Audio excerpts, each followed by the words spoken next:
러시아의 소설가 알렉산드로 솔제니친이라는 사람이 있습니다. 러시아가 공산주의 혁명이 일어난 그 다음에 이제 태어난 러시아 공산주의 시대에 그 작가로 활동했던 사람입니다. 그가 스탈린을 이제 대적하면서 강제노동 수용소에 수용됩니다. 많은 사람들은 그가 시베리아 강제노동 수용소라 하는데 시베리아가 아니라 카자흐스탄에 있는 강제노동 수용소 탄광에 이제 그 감금이 되어서 강제노동에 시달리는 어느 날 모든 것을 포기하고 이제 죽기로 마음먹었습니다.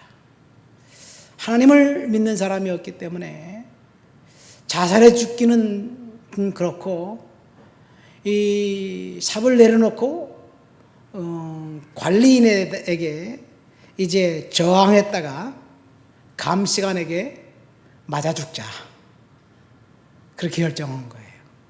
왜냐하면 감시관에 맞아 죽은 사람들이 많았거든요. 근데 감시관에게 맞아 죽으려고 이제 모든 것을 포기한 그 순간 수척한 재수한 사람이 솔제니친 곁에 다가와서 땅에다 십자가를 그려놓은 거예요. 묵묵히 바라보더니 사라졌어요. 근데 그 십자가가 솔제니친을 만졌습니다. 십자가를 통해서 절망을 거부하고 그리고 소련의 그 강력한 공산주의 그 힘보다 더 강한 힘이 존재한다는 그 사실을 발견합니다. 십자가의 능력을 깨닫고 다시 작업장으로 돌아갑니다. 이 작업장에 돌아가서 탄광에서 혹독한 강제 노동을 하면서 그는 소망을 품고 글을 쓰기 시작했습니다. 그가 수용소에서 쓴 소설이 이반 데니소비치의 하루와 수용소 군도라는 책입니다. 이 수용소 군도라는 책은 너무나 잘 알려 있는 책이죠. 1970년 이 책을 통해서 노벨 문학상을 받습니다. 러시아 스탈린이 끝나고 이제 크루스체프가 그 정권을 잡았을 때 많은 사람들이 솔제니친 러시아의 그 문호가 노벨 문학상 타는 것을 반대했습니다. 아니 상을 타게 하고 아예 스웨덴에 갔을 때 죽여버리자. 아니면 돌아오지 못하게 키워 추방시키자. 뭐 여러 가지 그 우여곡절 끝에 그는 러시아에서 추방당합니다. 그리고 이제 이 공산주의 정권이 끝나고 옐친이 지배할 때 다시 러시아로 돌아가 거기 모스크바에서 죽은 작가 그 사람이 이런 말을 했습니다.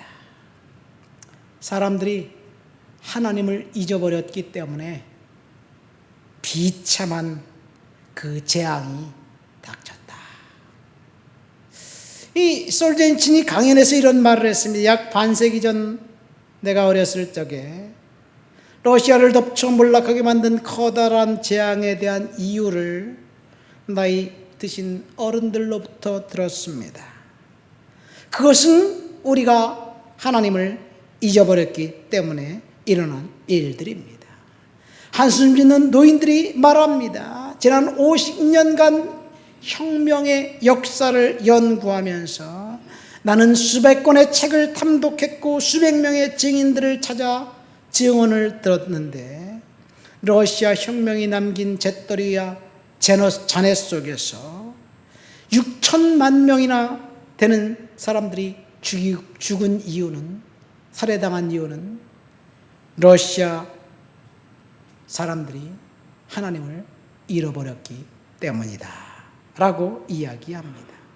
여러분 사람들이 하나님을 잊어버렸을 때, 하나님이 없는 삶을 살아갈 때 그것이 비참한 재앙이라는 것. 이것이 솔제니친의 고백입니다. 이 솔제니친의 고백에 보면 또 그런 말도 있어요. 이 러시아 황실이 마음에 들지 않아서 스탈린의 손을 들어준 것이, 그것이 결국 자신들의 발등을 찍었다는 이야기입니다. 우리가 지금 하나님을 잊어버리고 살아간다면 그것이 바로 재앙이 아닌가 생각됩니다. 오늘 우리 마가복음 5장 말씀에 보면 이 3명의 사람이 나오는데 그 중에 2명을 통해서 끝은 또 다른 출발이라는 제목으로 은혜를 받으려고 합니다. 여러분, 어떤 상황이 우리 앞에 닥치더라도 결코 하나님을 잊어버리지 말자는 권면을 저는 오늘 말씀을 통해서 여러분들에게 하길 원합니다.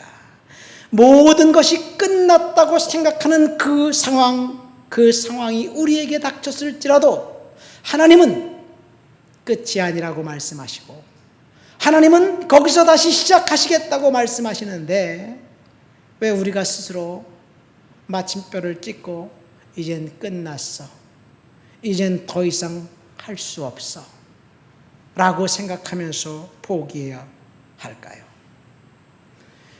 마가복음 5장에는 3명의 사람이 등장한다 그랬죠. 첫 사람은 미치광이입니다. 광인입니다. 이방인입니다. 예수님이 그 미치광이 광인을 찾아 가시려고 배를 타고 갈릴리 바다를 건너서 그 미치광인을 만나서 그에게 들려있는 군대 귀신을 축출하고 돌아왔어요. 그 사람을 만나기 위해서 배 타고 건너가서 그 사람 만나고 치유하고 돌아왔어요. 근데 사탄이 예수님이 배를 타고 건너가는 그 시간 광풍을 일으켜서 방해했어요. 그럼에도 불구하고 예수님은 그를 치유해주고 돌아왔습니다. 두 번째 사람은 12해를 혈루증을 앓았던 여성입니다. 이 여성 역시 광인만큼 비참했습니다. 아니, 오히려 더 비참했는지 모르겠어요. 광인은 정신이 없는 상태니까 자기가 무덤가에 이 사람들이 묶어서 쇠사람을 묶어서 던져놔도 자기 상태를 몰라요. 얼마나 행복하겠어요. 예? 희죽희죽 웃고 있으니까. 근데 이 12회를 혈루증으로 앓았던 여인은 모든 것이 다 온전한 정신이에요. 12년 동안 병치를 하면서 재산을 다 잃어버렸습니다. 무엇보다도 더 안타까운 것은 이 여성이 혈루증이라는 질병입니다. 이 혈루증은 그 여성 생리를 매일 하는 거라고 보면 돼요. 매일 생리하면 얼마나 힘들겠어요. 그런데 구약 성경에 보면 그 생리를 하는 여성을 부정한 상태다라고 진단합니다. 그러니까 사람들은 이 여성을 부정한 여인이라고 손가락질하는 거예요. 병이 들어서 아픈데 거기에 손가락질을 당하면서 부정한 여인이라고 이야기하니까 얼마나 심각했겠어요. 정말 이 여인은 심각한 상태에 있었습니다. 너무너무 심각했어요. 그래서 사람들로부터 시달림을 받았습니다. 이것이 이 여인의 상태입니다. 그러니까 사람들로부터 조롱당하고 무시당하고 멸시당하니까 광인보다 더 비참한 상태가 아닌가 생각됩니다. 만약에 이 여성이 결혼을 한 여성이라면 아이를 못 낳고, 아이를 못 낳으면 그 즉시 가족에서 내쫓이는 그런 상황이에요. 그런데 이 여성에게 희망이 생긴 이유는 오늘 본문 27절, 28절에 있습니다. 27절, 28절에 뭐라고 이야기하고 있나요? 예수의 소문을 듣고 무리 가운데 끼어 뒤로 와서 그의 옷에 손을 대니 내가 그의 옷에만 손을 대어도 구원을 받으리라 하밀러라. 예수에 대한 소문을 그 여성이 들었습니다. 이것이 그녀에게 희망이 생긴 거예요.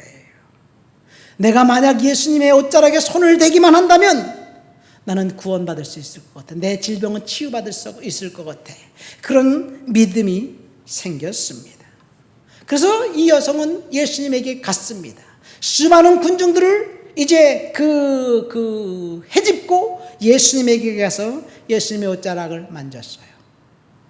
그런데 30절에 보니까 예수님에게서 그 능력이 나간 것을 예수님이 아셨어요.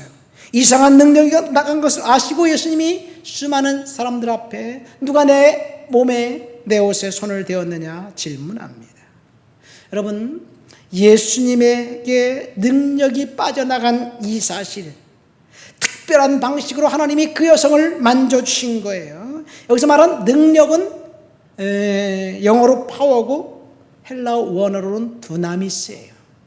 두나미스에서 나온 영어 단어가 다이너마이트입니다. 다이너마이트와 같은 능력이 예수님에게서 나갔습니다. 그리고 그 여성이 치유를 받았습니다. 저는 이곳에 예배하는 저와 여러분들 모두에게 이 여성이 경험한 것과 같은 다이너마이트와 같은 놀라운 능력과 역사가 있게 될 줄을 소망합니다.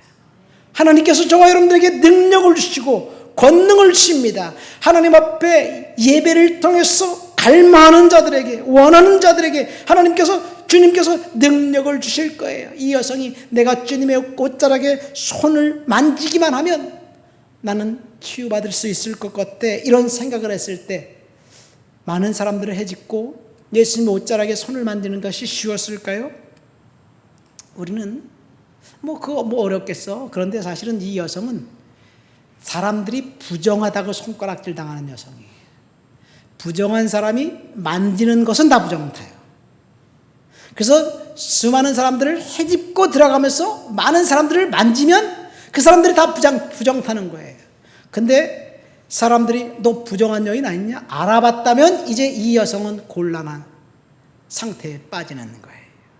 그럼에도 불구하고 이 여성은 사회적인 제약을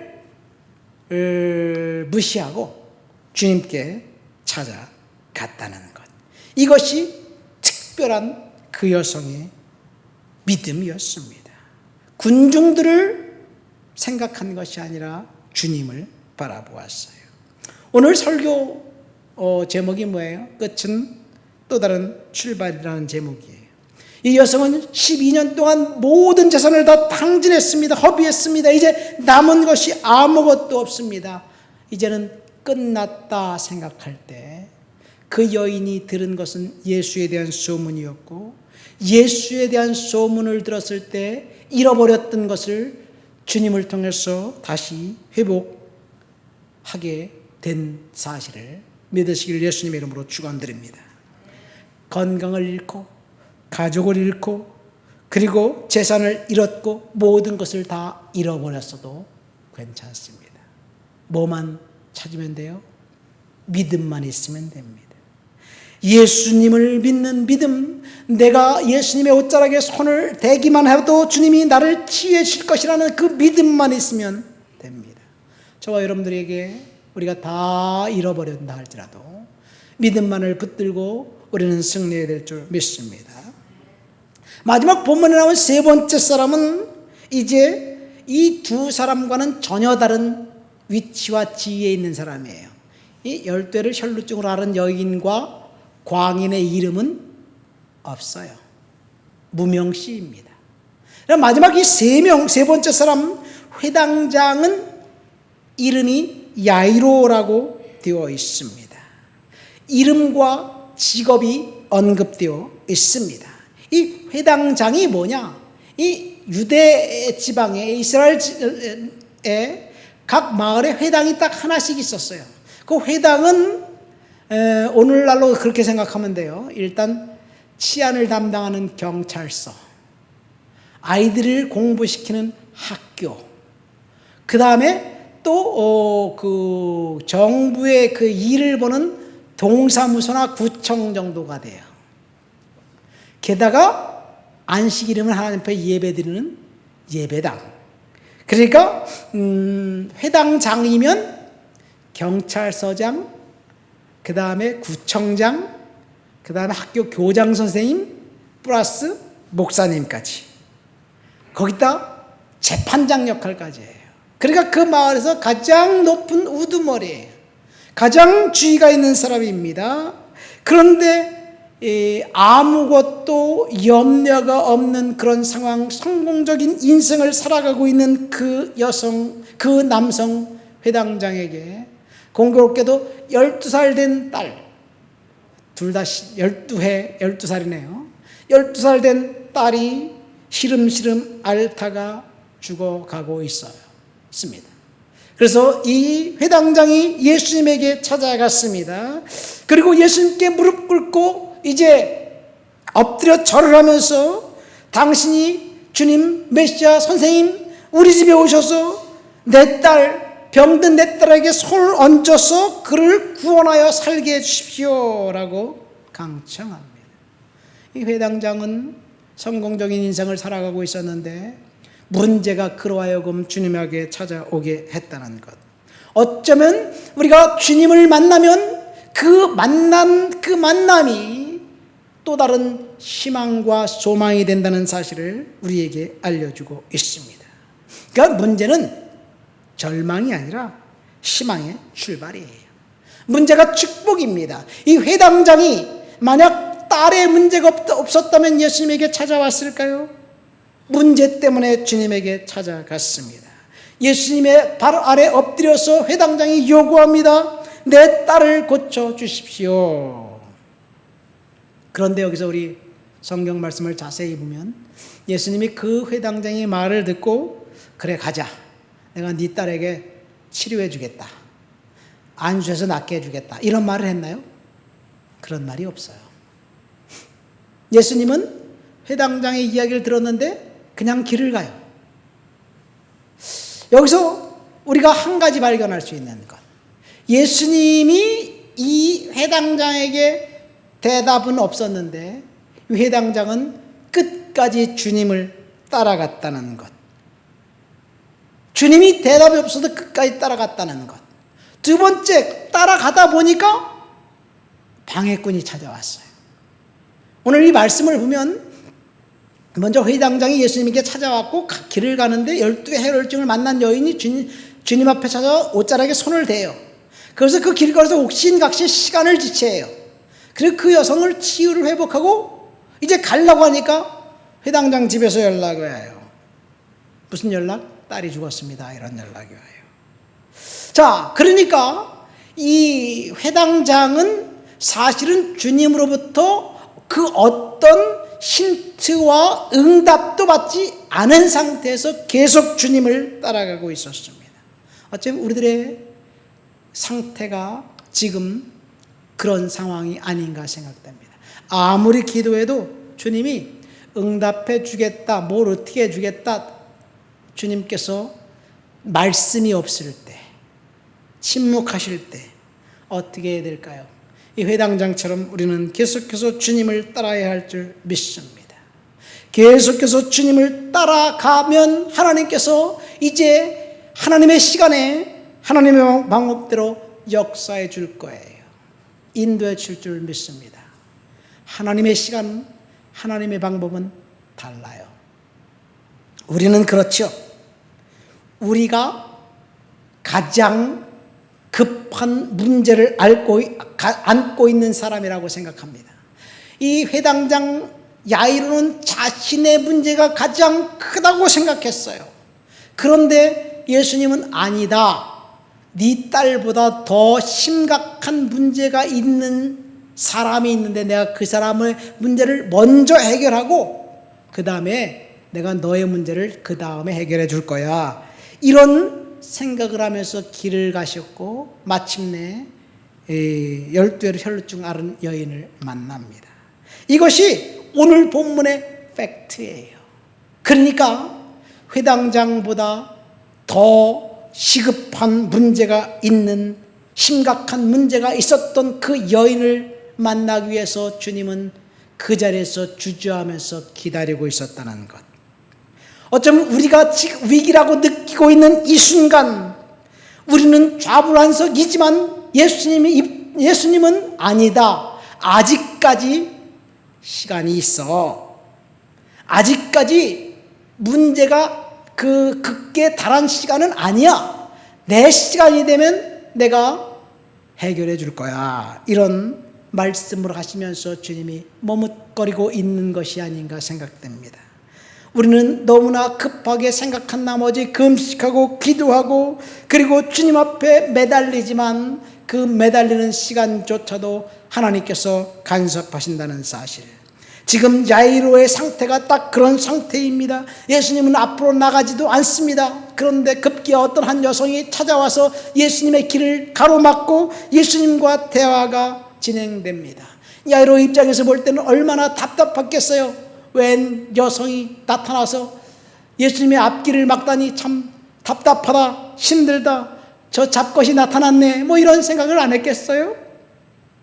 그런데 주님은 야이로의 심정을 생각했는지 전혀 딴청을 부립니다. 그리고 하지 않아도 될 이야기까지 합니다. 누가 내 옷에 손을 대었느냐? 그러니까 예수님의 제자들이 뭐라 그래요? 이렇게 많은 사람들이 있는데 예수님의 손을 누가 어쩌라고 일부러 댔겠어요. 그냥 밀치는 통에 만져졌겠지요. 뭐 이런 이야기를 하지요. 그럼 왜 예수님이 의도적으로 그런 말씀을 하셨을까요? 예수님은 사실 이 여성의 육체적인 질병만 치유해 주시는 것으로 끝나지 않았어요. 영혼과 육신의 질병 모두 다 전인을 치유해 주시기 위해서 그 자리에 멈춰서 누가 내 옷자락에 손을 대었느냐? 주님께서 질문하시는 거예요. 그러니까 이 여성이 주님 앞에 뭐라고 그럽니까? 무릎 꿇고 제가 주님의 옷자락에 손을 만졌습니다. 아마 이 여성은 자기가 부정한 여성이기 때문에 부정한 여인이 예수님을 옷자락에 손을 만졌고 예수님이 책망을 들을 것이라고 생각하고 그렇게 고백하면서 덜덜 떨고 있었던 것 같습니다. 그런데 주님은 뭐라고 말씀하시나요? 내 믿음이 너를 구원하였느니라. 그러면서 육체적 질병을 이미 치유했고 그 다음에 영혼의 질병까지 치료해 줍니다. 그것이 뭐예요? 이 여성은 사람들로 하여금 멸시와 냉대를 받았어요. 부정한 여인이라고 손가락질을 당했어요. 그 상처가 아직까지도 그 여성에게 있어요. 육체적 질병은 나았지만 자기를 향해서 손가락질하고 비난했던 그 사람의 얼굴을 보면 갑자기 분노가 치밀어 올 거예요. 그렇죠. 분노를 다스리지 못하면 또다시 그 여성의 육체가 질병에 걸릴 것을 안 주님이 다른 사람을 분노하지 않고 사랑하라고 용서하라는 용서의 기회를 주기 위해서 그런 주님께서 질문하신 것이 아닌가 생각이 됩니다. 이것이 그 여성을 전인 치유해 주신 하나님의 역사입니다. 다시 야이로 입장에서 가볼까요? 야이로는 지금 당장 주님이 자기 딸을 고쳐주셨으면 좋겠다고 생각했는데 갑자기 집에서 손님이 찾아왔습니다. 뭐라고 말씀하시냐? 아직 예수께서 말씀하실 때 회당장의 집에서 사람들이 와서 회당장에게 이르되 당신의 딸이 죽었습니다. 어찌하여 선생을 더 괴롭게 하나이까? 그런 이야기를 하니까 이제 이 회당장은 완전히 절망 상태에 빠졌습니다. 아무리 예수님과 이야기를 하려 해도 예수님은 끝까지 침묵하셨는데 이 일이 있고 난 다음에 회당장 야이로가 선생님 이제 됐습니다. 제 딸이 죽었네요. 감사합니다. 이제 저는 집에 가봐서 장례식을 치러야 할 것 같습니다. 여기까지 제가 주님을 우리 집에 모시고 갈 수 없겠네요. 뭐 이렇게 얘기했겠죠. 성경에 나와 있지 않지만. 그런데 그 이야기를 듣자마자 예수님이 딱 하신 말씀이 두려워하지 말아라. 그리고 믿기만 해라. 이게 예수님이 회당장과 대화한 딱 한마디 대화예요. 그 전에 예수님이 회당장과 한마디 말도 안 했어요. 병들어 죽어가는 딸을 살려달라고 예수님께 찾아와서 애걸복걸했는데 예수님은 그 야이로에게 단 한마디도 하지 않았습니다. 그런데 그 딸이 죽었다는 소식을 듣자 예수님께서 하신 말씀은 두려워하지 말아라, 믿어라, 그런 이야기예요. 이것이 주님께서 하신 말씀입니다. 야이로가 생각할 때 딸이 죽었으니까 끝이라고 생각했는데 주님은 끝이 아니라 이제 시작이라는 이야기를 하고 있어요. 여기서 중요한 것은 두려워하지 말라는 말입니다. 언젠가 말씀드렸죠. 두려움은 거짓 감정이라고 제가 말씀드렸어요. 두려움은 사실은 사탄의 속임수입니다. 우리가 두려워하는 일들은 사실 안 일어납니다. 일어날 수가 없어요. 왜? 하나님이 우리와 함께 하시기 때문에 우리가 두려워하는 일은 결코 일어나지 않습니다. 2008년 광우병 사태 때 보세요. 얼마나 많은 사람들이 두려워했습니까? 학생들, 중고등 학생들이 광화문 촛불 들고 나가서 시위했습니다. 왜? 두렵기 때문에. 나 내송송 구멍송송 그렇게 죽고 싶지 않아요. 그렇게 외쳤습니다. 젊은 아기 엄마가 유모차를 끌고 우리 아이들, 내 아이 그 광우병 걸려서 죽게 하고 싶지 않아요. 그리고 시위했습니다. 시간이 지나고 보니까 다 거짓이었어요. 두려운 일은 결코 일어나지 않습니다. 두려움은 거짓 감정입니다. 두려움은 우리를 미혹하려고 사탄이 쳐놓은 덫입니다. 이것이 fear라는 단어입니다. 두려워하는 일은 우리에게 결코 일어나지 않을 거예요. 왜? 하나님이 저와 여러분들과 함께 하시기 때문에 그렇습니다. 두 번째, 주님은 저와 여러분들에게 믿으라고 이야기하고 있습니다. 주님이 딱 한마디 하셨어요. 두려워하지 말아라. 그리고 믿어라. 예수님이 이 야이로에게 내가 내 딸을 고쳐주겠다 말씀하지 않았어요. 내가 믿고 기다려라 그런 말씀도 안 했습니다. 염려 말아라, 내가 달려가겠다 이런 말씀도 하지 않았습니다. 예수님은 야이로의 딸이 죽을 때까지 기다렸어요.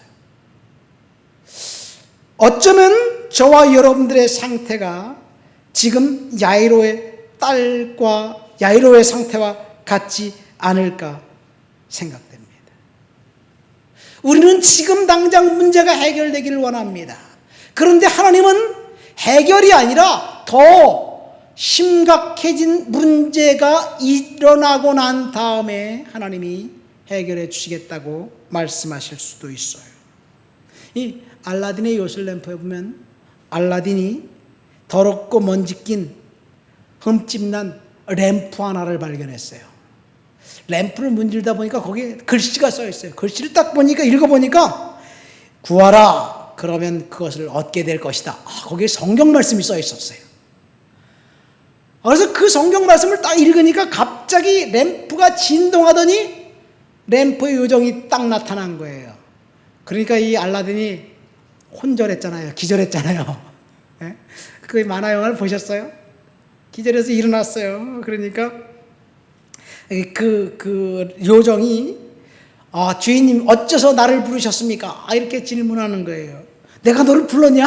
그러니까 나를 불렀기 때문에 내가 여기 왔죠. 무엇을 구하든지 내가 당신은 이제 내 주인이니까 주인님의 말을 듣겠습니다. 다 내가 해결해 주겠습니다. 근데 이 알라딘이 거지였거든요. 거지가 갑자기 왕자가 되고 싶은 거예요. 그래서 왕자가 되게 해달라니까 진짜 왕자가 됐습니다. 이것이 사람들이 생각하는 기도응답이에요. 이방신, 다른 종교에서 이야기하는 그 신은 인간의 하수인입니다. 심부름꾼입니다. 인간이 기도하는 것들을 신이 들어주는 역할을 합니다. 그러나 하나님은 인간의 심부름꾼이 아닙니다. 하나님께서 하나님의 방법대로 하나님의 시간에 이제 역사하실 거예요. 야이로가 주님 앞에 찾아왔는데 그 딸이 죽을 때까지 하나님은 기다렸습니다. 마치 나사로가 죽어가고 있을 때 마리아와 마르다가 예수님에게 예수님 어서 오셔서 우리 오라버니가 죽게 되었는데 기도해서 치료해 주세요. 그러니까 예수님이 일부러 이틀을 더 유하셨어요. 머물었습니다. 그리고 나사로가 죽었다는 소식을 듣고 이제 가자. 우리가 나사로에게 가자. 나사로가 죽었다. 그렇게 말씀하십니다. 하나님의 방법은 우리의 생각과 다릅니다. 야이로의 딸이 죽고 난 다음에 하나님께서 역사하신 거예요. 우리는 우리가 지금 생각하고 있는 일, 우리가 기도하고 있는 그 일들이 우리의 뜻대로, 우리의 생각대로 하나님이 응답해 주기를 원하지만 하나님은 때로는 더 복잡한 상황에 있게 함으로 말미암아 새로운 역사를 이루는 것이 하나님의 뜻일 수도 있습니다. 이것이 오늘 말씀을 통해서 저와 여러분들에게 주신 교훈입니다. 말씀을 맺습니다. 오늘 우리는 12회를 혈루증을 앓았던 그 여인과 회당장 야이로를 통해서 끝은 또 다른 시작이다, 출발이다 라는 제목으로 설교를 드렸습니다. 먼저 우리는 문제가 생기면 그 문제를 주님 앞에 들고 나가야 될 줄 믿습니다. 두 번째는 응답의 시간입니다. 하나님이 응답하시는 시간, 그 시간 하나님께서 역사하실 줄 믿습니다. 이 12회를 혈루증으로 앓았던 그 여인은 모든 것을 다 허비하고 탕진하고 난 다음에 주님이 그녀를 찾아갔고 만났습니다. 12년 동안 탕진하고 허비하기 전에 만났으면 얼마나 좋을까요? 우리는 그렇게 생각하죠. 재산도 다 탕진하고 건강도 다 잃고 가족도 파괴됐고 뿔뿔이 흩어졌는데 그때 주님 만나면 뭐 한단 말이야. 그 전에 만났으면 좋겠지. 이런 생각을 하게 됩니다. 그러나 주님은 그 여성이 다 잃고 난 다음에 주님을 만났습니다. 모든 것을 다 잃어도 괜찮습니다. 그러나 우리는 믿음만 갖고 있으면 됩니다. 야이로는 딸이 죽고 난 다음에 주님께서 이제 야이로에게 말씀하셨어요. 두려워하지 말아라, 믿어라. 야이로가 주님께 그렇게 요청했지만 한마디 말씀도 없다가 딸이 죽자 두려워하지 말고 믿어라는 말씀을 하셨다는 것, 그것이 저와 여러분들에게 소망이 되고 희망이 됩니다. 모든 것을 다 잃어도 믿음을 잃지 않는다면 그것은 새로운 시작이라는 사실, 오늘 말씀을 통해서 저와 여러분들에게 하고 계십니다. 우리 다 같이 말씀을 생각하면서 통성으로 기도합니다. 주님, 믿음으로 은혜로 말씀으로 살아갈 수 있도록 주여 도와주시옵소서 기도합니다. 하나님 아버지 감사합니다. 오늘도 주님 앞에 나와 주를 높여드리고 주를 찬양하고 주를 예배합니다. 성령의 능력과 충만과 거룩한 역사로 사로잡아 주시옵소서. 은혜로 채워주옵소서. 능력으로 덧입혀 주옵소서. 말씀으로 사로잡아 주시옵소서. 주님만이 영광 받아 주옵소서. 주를 높여드리고 주를 찬양합니다. 예수님의 이름으로 기도합니다. 아멘.